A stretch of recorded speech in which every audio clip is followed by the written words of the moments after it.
Bonjour à tous, j'espère que vous allez bien. Petite vidéo aujourd'hui sur le dernier épisode de cette série qui s'appelle X comme solution. Alors il y aura d'autres épisodes, d'autres séries sur Vinaz. Là on est dans quelque chose de toujours très vidazien, complètement barré. Alors X comme solution, il n'y a rien de cochon dans cette histoire.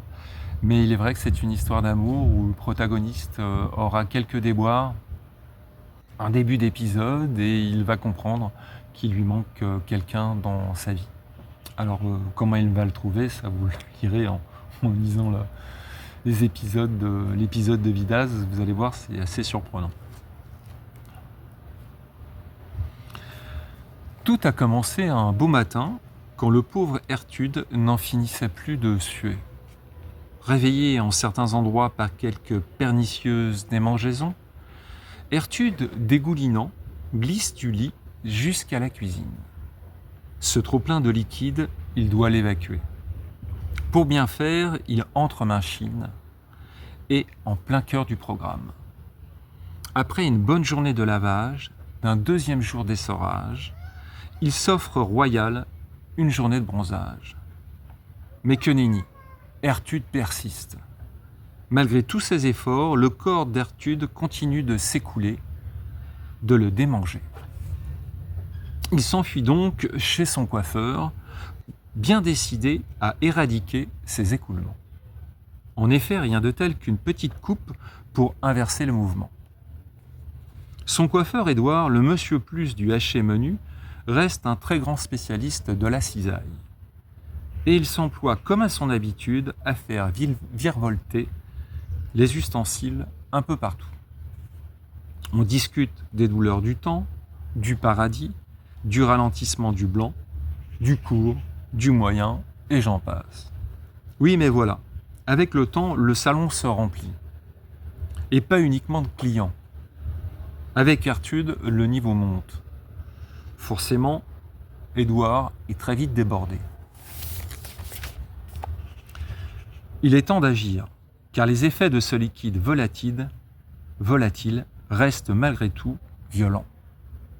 Ces essences influent gravement sur les comportements et le client se transforme progressivement en patient. Infiltré par ces vapeurs, il est saisi par d'étonnantes pulsions. Certes bénignes, mais qualifiées d'extra-compensatoires. Imaginez un peu. Pour le coiffeur, la tâche est double, et même triple, puisqu'il se doit maintenant de construire une petite pompe. Une espèce de truffe à moteur, un nasaleur intégré, à reniflement systémique. Pour le moment, Édouard doit distraire les plus imbibés, remodeler Ertude et éponger le reste. Le coiffeur accélère les mouvements en apnée. Quant à Ertude, grâce aux bons soins d'Édouard, il se transforme. Il retrouve progressivement une vision normale. Le monde éclot à nouveau dans sa tête, les couleurs sont généreuses, les profondeurs disposent, les ombres menacent, les courbes ondulent et les poireaux se lassent. Il est content. Satisfait d'avoir fini ses petits travaux ménagers, le coiffeur reste néanmoins soucieux et il ne peut s'empêcher de penser. Penser, Édouard ? Oui, il pense, Édouard. Parenthèse personnelle, attention, mon oncle est coiffeur. Et il est marié avec ma tante. Attention, ma tante, qui est mariée elle aussi avec mon oncle, est également coiffeuse. Alors, me direz-vous, alors mon oncle ne s'est jamais confondu avec ma tante, et réciproquement. Alors tout de même, il pense. Et mieux encore, ne dit-on pas des scientifiques qu'ils sont toujours prêts à couper les cheveux en quatre ? En voilà donc un signe plus qu'évident. En conclusion, si tout est relatif, tout est donc possible. Preuve en est puisqu'Édouard existe. Il peut donc penser en bien, comme en mal. Et selon lui, cette sudation renferme un caractère particulier, voire même très particulier. Un caractère qu'il ne faut pas laisser traîner. Fin de la parenthèse personnelle. L'air de rien, chemin faisant, Mais surtout dans le sens du vent, Édouard tente une petite explication. Si ce phénomène étrange vous laisse comme une folle envie de vous laisser aller, elle vous apportera au pire une forte insatisfaction, et l'insatisfaction générale risque d'engendrer de nouveaux conflits. Donc, Édouard s'arrache maintenant les cheveux. Pourtant, pas de quoi dramatiser. Quoique, Édouard est têtu, il poursuit le cheminement de sa pensée.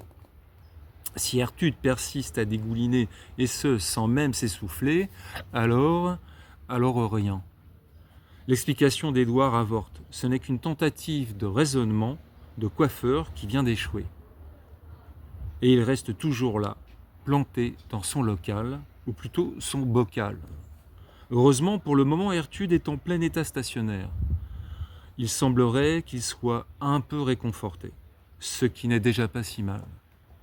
Quoique, comme ce Ertude donne toujours l'air de persister à ruisseler, et ce, sans pourtant réduire les liquidités, alors on vous dira la suite pour la prochaine fois. Vous verrez que ça continue un petit peu à délirer dans cette histoire d'amour, un petit peu déjantée. Et je vous souhaite d'ici là de passer des bons moments, une très bonne journée et à bientôt avec les lectures de Vidaz. Au revoir.